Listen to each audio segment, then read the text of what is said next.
खबरों का सारथी। नमस्कार, आप देख रहे हैं खबर उत्तराखंड और मैं हूं आपके साथ अविनरा। तो रुक करेंगे खबरों का, उससे पहले एक नजर हेडलाइंस पर। 9,000 फीट से अधिक ऊंचाई पर तैनात होमगार्डों को सीएम की सौगात, मिलेगा 200 रुपये प्रतिदिन प्रोत्साहन राशि। पत्री के टिहरी विस्थापितों को 42 साल बाद भी नहीं मिला जमीन का मालिकाना हक, योजनाओं से हो रहे वंचित।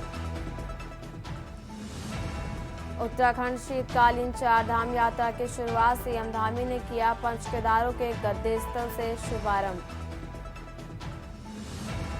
उत्तराखंड में निकाय चुनाव को लेकर सियासी मैदान में गहमा गहमी तेज, महिलाओं के आरक्षण पर मचा संग्राम। नैनीताल में ऑनलाइन लुटेरों ने फैलाया जाल, 2 साल में 3,712 लोगों को लूटा। अचानक बदले मौसम के मिजाज, चारों धाम समेत चक्राता में भी बर्फबारी, निचले इलाकों में बड़ी ठंड। आप देख रहे हैं के न्यूज, खबरों का सारथी।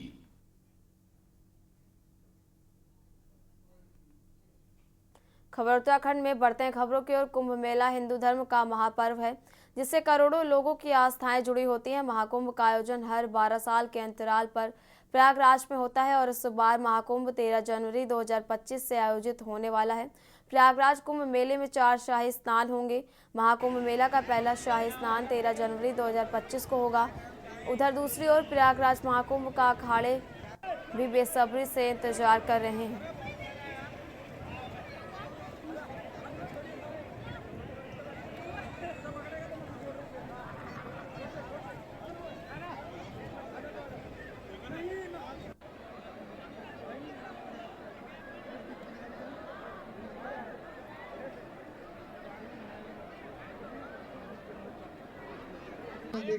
पूज्य स्वामी मंत्री मेला समिति विवेक अग्रवाल जी से ही रहता है हमेशा कुंभ का। और दूर दूर से हमारे संत महापुरुष कंदराओं से, गुफाओं से और विदेशों से सभी संत महात्मा आते हैं और उसका हम लोगों को बड़ी बेसब्री से इंतजार रहता है। इसलिए सभी लोगों की बड़ी सुंदर तैयारी। ये कुंभ दिव्य कुंभ होगा, भव्य कुंभ होगा। हमारे यशस्वी मुख्यमंत्री योगी आदित्यनाथ जी पूरी तैयारी कर रहे हैं। मोदी जी का उनको पूरा संरक्षण, पूरा आशीर्वाद प्राप्त है और कुंभ बहुत बढ़िया होगा। अखाड़ों की तैयारी चल रही है। सभी महात्मा लोग बड़े जोश के साथ और बड़ी खुशी के साथ, बड़े आनंद के साथ कुंभ की तैयारियाँ हो रही हैं। पूरे विश्व में कुंभ का संदेश जाएगा, सनातन का संदेश जाएगा, हिंदू धर्म की बढ़ोतरी होगी और सनातन जो पद्धति हमारी प्राचीन परंपरा है उसका संदेश पूरे देश और दुनिया में जाएगा। देहरादून में खेल मंत्री रेखा आर्या की अध्यक्षता में राष्ट्रीय खेलों की तैयारियों को लेकर एक महत्वपूर्ण बैठक आयोजित की गई। बैठक में उत्तरांचल ओलंपिक संघ और खेल विभाग के अधिकारियों के साथ भारतीय ओलंपिक संघ द्वारा निर्धारित 32 कोर गेम्स और डेमोन्स्ट्रेशन गेम्स पर विस्तार से चर्चा की गई। खेल मंत्री रेखा आर्या ने अधिकारियों को निर्देशित किया कि पहले दौर के निरीक्षण में बताए गए सुझावों और कमियों को शीघ्र पूर्ण किया जाए। उन्होंने अधिकारियों से यह भी कहा कि दूसरे दौर के निरीक्षण से पहले इन सुधारों पर तेज गति से काम किया जाए ताकि किसी भी प्रकार की कमी न रहे।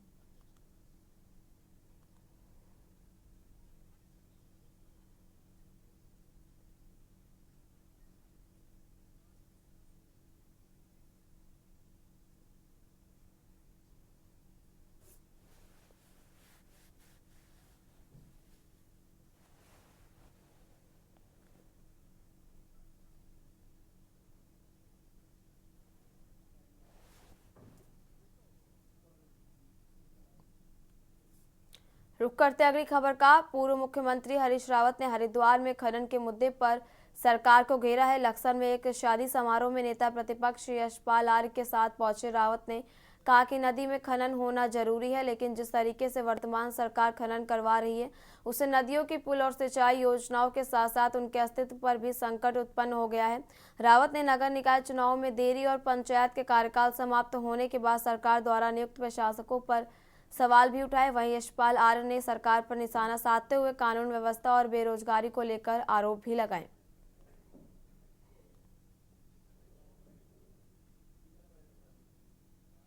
देखिए, भाजपा का जो एजेंडा है उसमें महंगाई नहीं है, बेरोजगारी नहीं है, पलायन नहीं है, ध्वस्त होती हुई कानून व्यवस्था नहीं है, बेकारी नहीं है, और जिस वजह से एक गठजोड़ बन चुका है पूरे प्रदेश भर में अपराधियों का और सरकारी तंत्र का, तो साबित करता है कि यहाँ पर सरकार नाम की कोई चीज नहीं है। और जो मुद्दे हैं, आज के मुद्दे हैं, जो जन मुद्दे हैं, लगातार सरकार के खिलाफ हम लोगों ने मजबूत आवाज उठाई है, चाहे सड़क पर हो, चाहे सदन में हो। हमने प्रमुखता से जो हमारा धर्म है, जो विपक्ष की भूमिका है, उसका निर्वहन करना हमारी जिम्मेदारी भी है और उसको हमने ईमानदारी से निभाया भी है। नदी में खुदान होना चाहिए। ये तो नदी को उखाड़ रहे हैं, उससे नदियों में जो पुल है वो खतरे में है, नदियों का अपना जीवन होता है वो जीवन खतरे में है, सिंचाई की योजनाएं बेकार हो रही हैं, पानी नीचे चला जा रहा है, और केवल इसलिए कि तुम बालू निचोड़ करके धन कमाना चाहते हो, तो इसलिए तो ये सब नहीं चलेगा। और यदि किसी को खनन का बुरा हाल देखना है तो देखिए तो क्या हालत जो है 2-3 नदियों में इन्होंने कर दी है। तो बहुत बहुत दर्दनाक स्थितियां हैं। छोटे छोटे गाड़ गधेरे उनका जीवन नष्ट कर दे रहे हैं। अब एक बार के लूट के लिए इस तरीके से हमारी पूरे पर्यावरण को लूट देंगे आप, तो मैं बहुत दुखी हूँ। उत्तराखंड में होने वाले आगामी निकाय चुनाव के लिए भाजपा ने तैयारियां तेज कर दी हैं। वहीं भाजपा के प्रदेश अध्यक्ष महेंद्र भट्ट ने कहा कि निकाय चुनाव के लिए आरक्षण तय होते ही पार्टी पर्यवेक्षकों की 50 टोलियों को भी निकायों में भेजेगी। उन्होंने कहा कि निकाय चुनाव में शानदार जीत दर्ज करने के लिए संगठन पूरी तरह तैयार है। इस चुनाव में भी पार्टी का मुख्य फोकस बूथ प्रबंधन पर रहेगा। आरक्षण तय होने के बाद प्रत्याशी चयन के लिए सभी निगमों में 3 पर्यवेक्षक भेजे जाएंगे। उन्होंने कहा कि 50 से अधिक पर्यवेक्षक टोल या निगमों, नगर पालिकाओं और नगर पंचायतों का दौरा करेंगे। जो भी जांच सामने आएगी उससे जमीनी सर्वे से मिलान करते हुए प्रदेश पार्लियामेंट्री बोर्ड को भेज दिया जाएगा।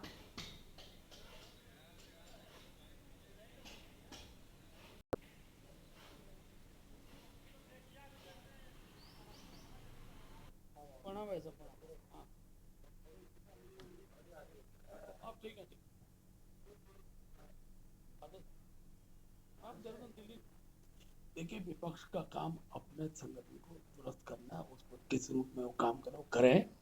हमारे संगठन का केंद्रीय पोलिंग बूथ होता है और जैसे ही रिजर्वेशन फाइनल होता है, हमने नगर निगम और नगर पंचायतों के लिए, पालिकाओं के लिए हम अपने पर्यवेक्षक हम भेजने वाले हैं।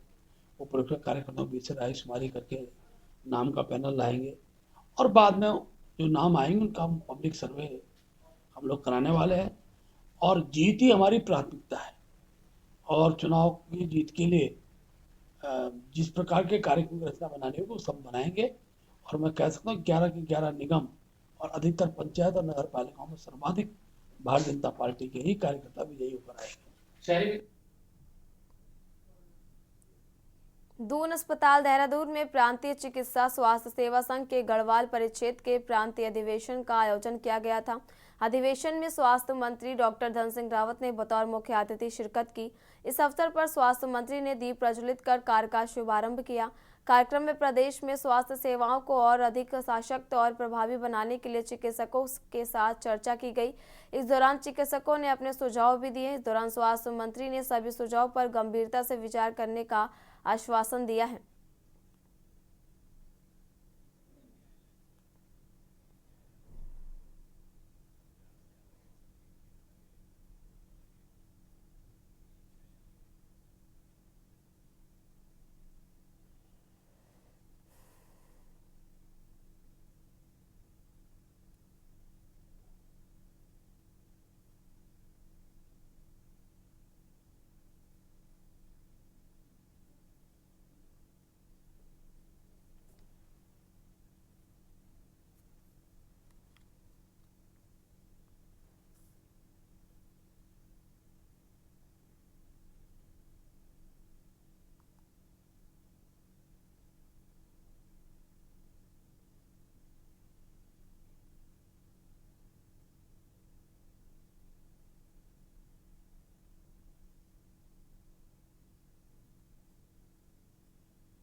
रुक करते हैं अगली खबर का। पौड़ी पुलिस ने तीर्थ नगरी लक्ष्मण झूला क्षेत्र में नशा सप्लायर कैफे संचालक को 272 ग्राम अवैध चरस के साथ गिरफ्तार किया।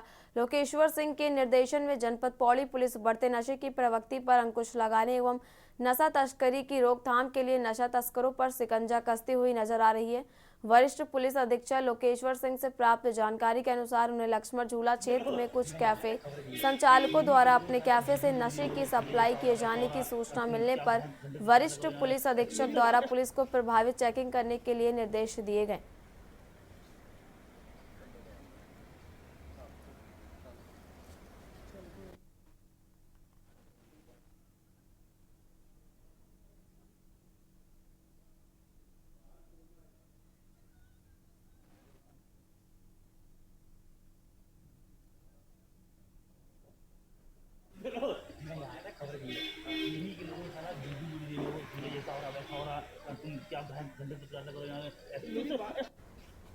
थाना लक्ष्मण झूला क्षेत्र के अंतर्गत एक कैफे संचालक को कुल 272 ग्राम चरस के साथ गिरफ्तार किया गया है। हमारे पास ये शिकायत प्राप्त हो रही थी कि लक्ष्मण झूला क्षेत्र के अंतर्गत कुछ कैफेज में नशे की सप्लाई करवाई जा रही है, जिसका संज्ञान लेते हुए उक्त कैफे का सर्च वारंट लेते हुए हम लोगों ने यहाँ पर सर्च करवाई और कुल 272 ग्राम चरस इस कैफे में पाई गई, जिसका कैफे संचालक को हमारी टीम्स के द्वारा गिरफ्तार किया गया है।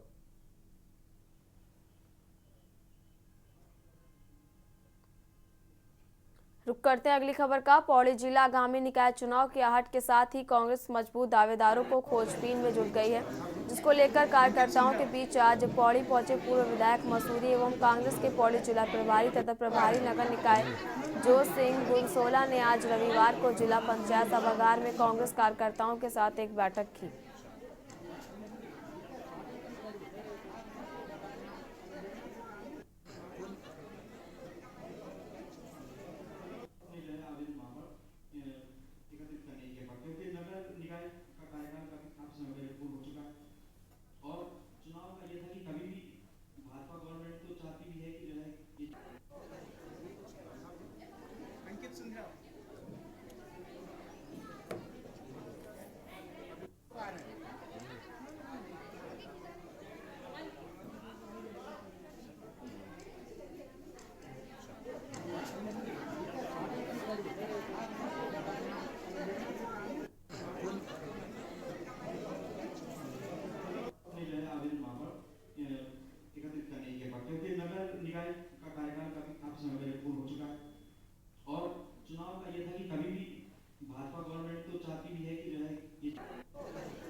और अब बात करेंगे पहाड़ पर बर्फबारी की और खबर इस वक्त आपको विकास नगर से बता रहे, जहां चक्राता में शुरू हुई है सीजन की पहली बर्फबारी। वहीं देवबंद, लोखंडी और चक्राता में जमकर बर्फबारी शुरू हुई है और बर्फबारी से बागवानों, होटल व्यवसायियों के चेहरे खिले नजर आ रहे हैं। और वहीं देवबंद, लोखंडी और चक्राता में जमकर बर्फबारी देखी जा रही है। और खबर इस वक्त आपको विकास नगर से बता रहे, जहां चक्राता में शुरू हुई है सीजन की पहली बर्फबारी। देवबंद, लोखंडी और चक्राता में जमकर बर्फबारी शुरू हुई है। बर्फबारी से बागवानों, होटल व्यवसायियों के चेहरे भी खिले नजर आ रहे हैं। वहीं देवबंद, लोखंडी और चक्राता में जमकर बर्फबारी शुरू हुई है। और खबर इस वक्त आपको विकास नगर से बता रहे, जहां चक्राता में शुरू हुई है सीजन की पहली बर्फबारी और देवबंद, लोखंडी और चक्राता में जमकर बर्फबारी शुरू हुई। बर्फबारी से बागवानों, होटल व्यवसायियों के चेहरे खिले नजर आ रहे हैं। और वहीं देवबंद, लोखंडी और चक्राता में भी जमकर बर्फबारी शुरू हुई है। चक्राता में शुरू हुई है सीजन की पहली बर्फबारी।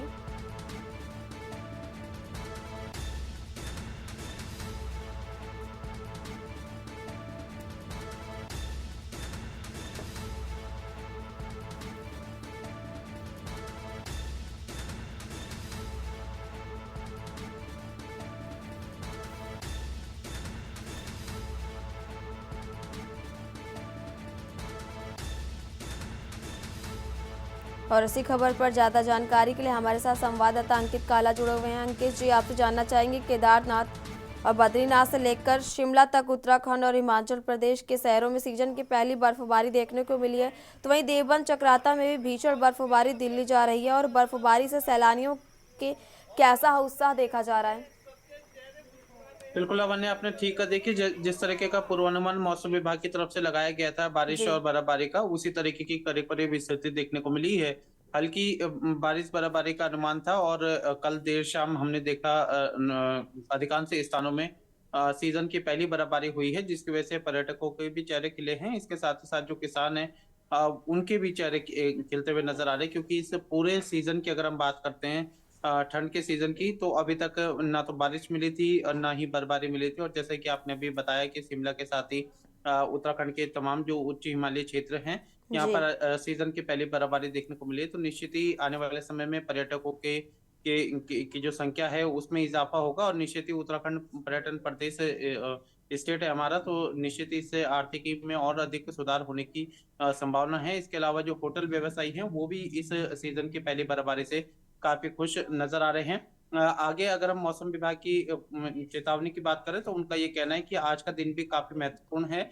2500 मीटर से अधिक की जो ऊंचाई वाले क्षेत्र हैं, यहाँ पर हमें बर्फबारी जो है वो फिर से देखने को मिल सकती है। यानी कि आपके जो चारों धाम हैं वहां पर अभी भी बर्फबारी की संभावना है। इसके अलावा जो चक्राता है, मसूरी है, तमाम जो अन्य पहाड़ी क्षेत्र हैं, यहाँ पर भी अच्छी बर्फबारी देखने को मिल सकती है। तो निश्चित ही अवन्या, अगर इस तरीके का जो अनुमान मौसम विभाग ने आज के लिए भी जताया है, अगर यही परिस्थिति आज फिर से देखने को मिलती है तो निश्चित ही न सिर्फ पर्यटकों की संख्या बढ़ेगी, बल्कि जो काश्तकार हैं, जो किसान हैं, उनके चेहरे भी खिलते हुए नजर आएंगे। तो फिलहाल एक सीजन की पहली बर्फबारी के बाद से उत्तराखंड में का जो मौसम है वो काफी खुशनुमा है और पर्यटकों की और संख्या अंकित जी, में आपसे ये भी जानना चाहेंगे कि जैसे कि ये बर्फबारी हो रही है तो इसमें व्यवसाय पर कितना प्रभाव पड़ता नजर आ रहा है? देखिए, इसमें सकारात्मक प्रभाव पड़ेगा अवन्या। जो मसूरी है, चक्राता है, इसके अलावा जो तमाम पहाड़ी क्षेत्र हैं, यहाँ पर पर्यटकों की संख्या में जो बढ़ोतरी है वो देखने को मिल रही है। और इसके साथ ही साथ जो सूखी ठंड थी उससे भी थोड़ा सा राहत हमें जरूर मिली है। उम्मीद आज की भी है, आज भी देखना होगा कि क्या कुछ स्थिति देखने को मिलती है, लेकिन निश्चित ही पर्यटकों की संख्या में इसमें इजाफा हो रहा है और हमारी जो प्रदेश की आर्थिकी है उसमें भी इसमें सकारात्मक प्रभाव देखने को मिलेगा। जो तमाम होटल व्यवसायी हैं, इस पर्यटन सीजन से जुड़े हुए जो व्यवसायी हैं, उनके चेहरे भी खिलते हुए नजर आ रहे हैं। जी चलिए अंकित जी, आपको बहुत बहुत शुक्रिया तमाम जानकारी साझा करने के लिए। और इस वक्त बड़ी जानकारी आपको बता रहे हैं, जहां लगातार चक्राता में शुरू हुई है सीजन की पहली बर्फबारी और चक्राता में इस वक्त सीजन की पहली बर्फबारी देखने को मिल रही है और वहीं पे लोगों के बीच खासा उत्साह भी देखा जा रहा है और बर्फबारी से बागवानों और होटल व्यवसायियों के चेहरे भी खिले नजर आ रहे हैं।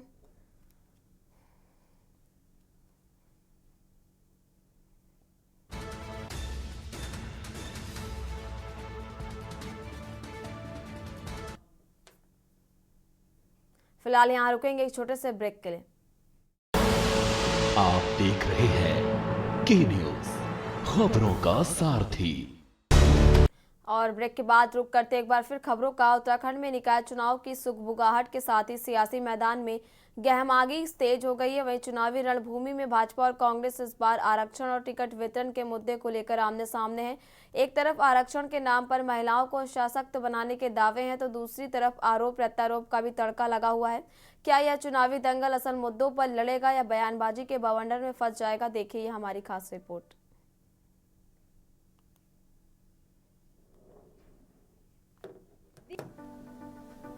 सीएम पुष्कर सिंह धामी ने पंच केदार गद्दी स्थल ओंकारेश्वर मंदिर उखी मठ से चारों धामों की शीतकालीन यात्रा का शुभारंभ किया। मुख्यमंत्री ने कहा कि ग्रीष्मकाल के साथ साथ श्रद्धालुओं को शीतकाल में भी चारों धामों के दर्शन करने का सौभाग्य प्राप्त होगा। इसके साथ ही यात्रा से जुड़े हुए सभी व्यवसायियों को भी रोजगार के अवसर प्राप्त होंगे। उन्होंने कहा कि यात्रा को लेकर पूरी तैयारी कर ली गई है और सभी सनातनियों से अपील है कि वह शीतकालीन यात्रा के लिए चारों धामों में आए और भगवान का आशीर्वाद लें। भगवान पंचकेदार के इस पौराणिक, धार्मिक और बहुत ही हम सब के आस्था के स्थल से आज भगवान से प्रार्थना की है कि शीतकालीन जो यात्रा प्रारंभ हो रही है वो यात्रा हमारी सफल हो और आने वाले समय में जिस प्रकार से हमारी कपाट खुलने पर चार धाम यात्रा होती है उसी तरह से अब 12 महीने हमारी ये यात्रा भी चले और 12 के 12 महीने लगातार लोगों का आना हो यहाँ पर। उनके निमित्त सभी व्यवस्थाओं को भी सुनिश्चित किया जा रहा है और सभी को निर्देश भी दे दिए गए हैं। एक तरह से उसका प्रारंभ हो गया है। भगवान से प्रार्थना है कि भगवान इस यात्रा को अब अनवरत रूप से जारी रखे, अनवरत रूप से ये चलती रहे, ऐसा उनका आशीर्वाद हम सबको प्राप्त हो। निश्चित रूप से आने वाले समय में ये यात्रा एक गेम चेंजर साबित होगी। शीतकालीन यात्रा को लेकर श्रद्धालु में भी खासा उत्साह देखने को मिल रहा है। जहां तीर्थ पुरोहित इसे मुख्यमंत्री की अच्छी पहल बता रहे हैं, वहीं उनका यह भी कहना है कि साल भर की यात्रा शुरू होने से समस्त श्रद्धालुओं को चारों धामों में दर्शनों का सौभाग्य प्राप्त होगा। पूरे भारत के लिए, पूरे विश्व के लिए प्रशंसा का विषय है और जिन तीर्थयात्रियों को ये मालूम रहता था कि अब केदारनाथ जी कपाट बंद हो गए हैं, अब केदारनाथ जी की यात्रा नहीं हो सकती है, उनके लिए एक दिव्य संदेश है, भव्य संदेश है, एक योग्य संदेश है कि भगवान श्री केदारनाथ जी की पूजा बंद नहीं रहती है, उसकी यात्रा बंद नहीं रहती है। हिमालय की परंपरा है, पूर्व परंपरा से कहते हैं कि षण्मासे पूजतो देवो षण्मासे मानव स्थिता। 6 महीने इस दिव्य हिमालय में देवताओं के द्वारा पूजा होती है और 6 महीने मानवों के द्वारा पूजा होती है। जिस समय अंतराल में देवताओं के द्वारा महादेव केदारेश्वर ज्योतिर्लिंग की पूजा होती है। 2013 की आपदा और माननीय मोदी जी ने पूरी कमान संभाली और आज 16 लाख यात्री श्री केदारनाथ धाम में पहुंचे। उसी कड़ी को आगे बढ़ाते हुए हमारे प्रदेश के बहुत ही यशस्वी और प्रतिभावान जो हमारे मुख्यमंत्री जी हैं, उन्होंने एक संज्ञान लिया और शीतकालीन यात्रा जो कि एक बहुत आवश्यकता थी। हमारी बहुत प्राचीन परंपरा से हम लोग यहाँ पर पूजा अर्चना करते थे, लेकिन यात्रियों का आवागमन लगभग बंद हो चुका था। तो आज जो इन्होंने यहाँ पर जो नींव रखी है, ये एक ऐतिहासिक वो है, निर्णय है और निश्चित तौर पे अब ऊखी मठ, काली मठ, त्रिगुणारायण, गुप्त काशी, इन स्थलों में यात्रीगण आएंगे और यहाँ पर यहाँ के लोगों की आर्थिकी मजबूत होगी और एक नया संचार। बहुत अच्छा लगता है। हम यहाँ पे आते हैं सुबह सुबह, सारा हमें प्रकृति का आनंद मिलता है। एकदम चिड़िया इधर उधर चहकती है पूरा, और मंदिर इतना सुंदर सजा हुआ है। कल हमने यहाँ पे पूरा कल्चरल डांस देखा है, आज सुबह पूजा, इतना अच्छा लगा सब देख के। और मैं बहुत खुश हूँ इस बात पे कि हमारा पूरा इंडिया अभी विंटर्स में भी आ पाएगा धीरे धीरे यहाँ पे। हम लोग उसके लिए पूरा देख रहे हैं कि यहाँ पे किस तरह गवर्नमेंट पूरा सुविधा कर रही है। तो अच्छा है, सब यहाँ पे आएंगे और हर सीजन में आ पाएंगे। शीतकालीन यात्रा शुरू होने से श्रद्धालुओं में खासा उत्साह देखने को मिल रहा है। वहीं स्थानीय लोग भी बेहद खुश हैं। पहले दिन ही खासी संख्या में श्रद्धालु दर्शनों के लिए पंच केदारों के गद्दी स्थल ओंकारेश्वर मंदिर उषा मठ पहुंचे। इस यात्रा के माध्यम से न केवल धर्म को बढ़ावा मिलेगा, बल्कि स्थानीय व्यवसायों और पर्यटन उद्योग को भी एक नई दिशा मिलेगी। चारों धामों की शीतकालीन यात्रा की शुरुआत से उत्तराखंड में एक नई धार्मिक धारा का प्रवाह होगा। मुख्यमंत्री के इस पहल से उत्तराखंड के चारों धामों की यात्रा एक नई ऊंचाई पर पहुंचने की उम्मीद है। और खबर उत्तराखंड में फिलहाल इतना ही। आप देखते रहिए के न्यूज़ इंडिया। नमस्कार। आप देख रहे हैं के न्यूज़, खबरों का